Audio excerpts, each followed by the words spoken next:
কেমন হয়ে গেছে রে? আমরা এই যে 10 তারিখে আসলাম না ফারানা হুন্ডা দিতে হ্যাঁ।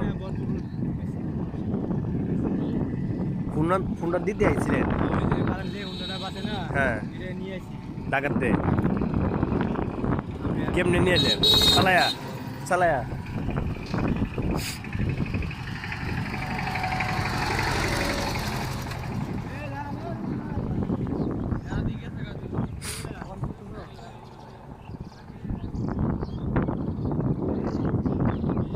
সেই মুক্তি সাহেব ইয়ার আগেই কাম করে লাই চিন্তা রাখেন ওর মশালা ভিন্ন দেয়